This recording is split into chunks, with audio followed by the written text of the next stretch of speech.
บุญด้วยจิตเจริญแก่เขาทั้งคืนกลางเว้นนะเขาเป็นผู้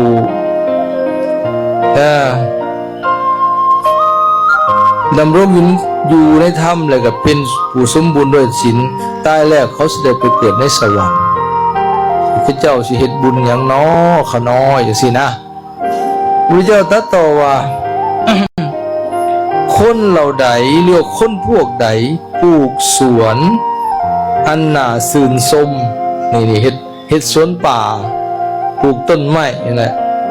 อันน่าสื่นชมปลูกป่าสร้างขัวขุดสระน้ำเฮ็ดบ่อน้ำและสร้างที่พักอาศัยให้แก่คนสัญจรไปมาได้พักได้เศร้านะบุญนั้นยอมเจริญแก่คนเหล่านั้นทั้งกลางวันกันและกลางคืนตลอดการทุกเมื่อนะดำรงอยู่ในธรรม